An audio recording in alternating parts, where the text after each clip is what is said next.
If you do the 3 things I tell you to do tonight, I guarantee you, whatever it is you want to do in life, you'll be able to do. You will be able to accomplish whatever you want to academically, financially, relationally, whatever. So 3 things.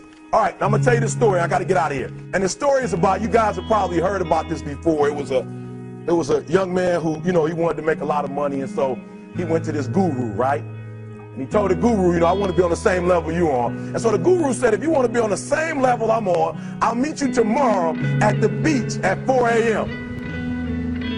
He like, the beach? I said, I want to make money. I don't want to swim. Guru said, if you want to make money, I'll meet you tomorrow, 4 a.m. So the young man got there at 4 a.m. He all ready to rock and roll, got on the suit.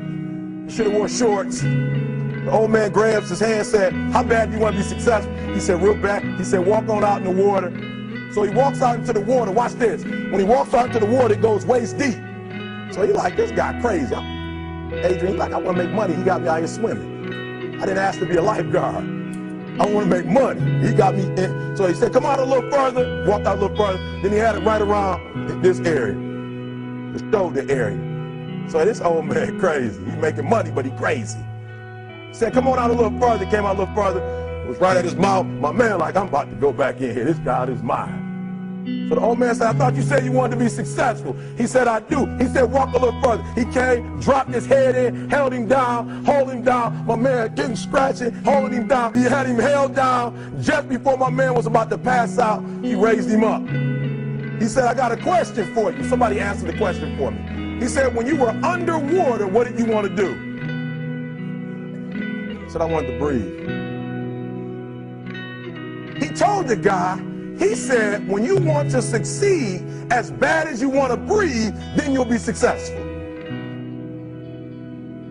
I don't know how many of y'all got asthma in here today, but if you ever had an asthma attack before, you short of breath, SOB, shortness of breath, you wheezing. The only thing you trying to do is get some air. You don't care about no basketball game. You don't care what's on TV. You don't care about nobody calling you. You don't care about a party. The only thing you care about when you're trying to breathe is to get some fresh air. That's it. And when you get to the point where all you want to do is be successful as bad as you want to breathe, then you'll be successful. And I'm here to tell you, number one, that most of you say you want to be successful, but you don't want it bad. You just kind of want it. You don't want it badder than you want to party. You don't want it as much as you want to be cool. Most of you don't want success as much as you want to sleep. Some of you love sleep more than you love success. And I'm here to tell you today, if you're going to be successful, you've got to be willing to give up sleep. You got to be willing to work off for 3 hours of sleep, 2 hours. If you really want to be successful, some days you're going to have to stay up 3 days in a row. Because if you go to sleep, you might miss the opportunity to be successful. That's how bad you got to want it. You got to go days without, listen to me, you got to want to be successful so bad that you forget to eat. Beyonce said once she was on the set doing her thing, 3 days had gone by, she forgot she didn't eat. Because she was engaged. I'll never forget when 50 Cent was doing his movie, I did a little research on 50, and 50 said that when he wasn't doing the movie, he was doing the soundtrack. And they said, when do you sleep, 50? Sleep. He said, sleep. Sleep is for those people who are broke. I don't sleep. He said, I got an opportunity to make a dream become a reality.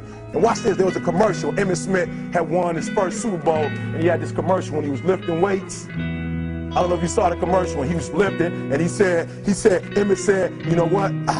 I won the Super Bowl, so I can rest now. He was doing his bench press. So he said, I won the Super Bowl, so I can rest now. So he throws up about 325, boom. And he rests for about 2 seconds. And he, boom, boom, boom. Did you see that? He'd already won a Super Bowl. He said, I think I'm going to take a rest. And he rests for how long? 1 second. Most of you won't be successful because when you're studying and you get tired, you quit. And I'm here to tell you today, if you got somebody came to my office the other day crying. I said, look, don't cry to give up. Cry to keep going. Don't cry to quit. You already in pain. You already hurt. Get a reward from it. Don't go to sleep. until you succeed. Listen to me. I'm here to tell you today that you can come here, you can jump up, you can do flips, you can be excited when we give away money. But listen to me, you'll never be successful until I don't have to give you a dime to do what you do. You won't be successful until you say, I don't need that money, because I got it in here. So listen to me. Emmett Smith said this at the end of the commercial. Emmett Smith said, all men are created equal. Some work harder in preseason. I'm going to say it again because you might have missed it. All men are created equal. Some work harder in preseason. So that means that there are some people who are going to see the professor, going to see the TA. And even when the professor says, I don't meet with you, my TA meets with you, you say, I don't want to talk to your TA. I don't pay the TA. I pay you to teach me. So you're going to have to find some time to meet me. If I got to meet you at the mall, if I got to meet you at your house, you are going to see me. Listen to me. All men are created equal. Some work hard in preseason. When I went to college, guys were way smarter than me. 4.0s, 3.0. They went to the Ivy League high schools, came to Oakwood from these great high schools. Most of them are not doing what I'm doing. Why? Because it's not about where you come from. It's about heart. You come to a place where, being smart ain't enough. You got to have heart. That's number one. Watch number two. Number two, catch number two. I wrote it down. I wanted to make sure you got it. It says, watch this. We're talking about sacrifice now. The important thing is this. You're right in why I'm saying it, because I only have about 3 more minutes. Listen to me. The most important thing is this. To be able at any moment to sacrifice what you are for what you will become. That's the number 2 thing. You got to catch that one. To be able to, listen to me, at any moment. Some of you can make sacrifices when Monday Night Football is not on. You can make a sacrifice. But when the game come on, for some reason, you just attached to it. For some of you, when your favorite show come on, you can make sacrifices on Sunday when ain't nothing going on. But when your favorite show comes on Monday, bam, some of you focus until the phone rings, and then you like, I gotta answer. If I don't answer the phone, I'm gonna die. I'm saying to you today that there's some of you, if you give up your cell phone, you would be successful. But your cell phone is more important to you than your success. I'm gonna say it again. I'm gonna hurt somebody. Some of you need to give up your cell phone, because the time you spend on your cell phone could be used for your success. The time you could be using to be successful, you're using it on the cell. And the cell phone is not bringing you nothing but a bill. And somebody has told you you couldn't live without it. I'm talking about going deep now, giving up stuff. Watch what it says. To be able at any moment to sacrifice what we are for what we could be. I don't do well in math. You're right. You ain't never studied. I'm not good in writing because you have never written before. But I dare you to fail in writing for a whole year to see if you can get to the end. I dare you to fail. I dare you to take that same class over and over again. I dare you to stop dropping classes like you soft. Always want to give up. I'm dropping. Why are you dropping? The problem is you ain't never felt no pain before. You're soft. It's a soft generation. You quit on everything. Our people did not quit. Harriet Tubman not only made it, she went back and got some more. She said, you know what, I made it, but I'm going to walk listen to me, not ride the bus. I'm going to walk all the way back down to the South to get some more. And you quitting on 1825?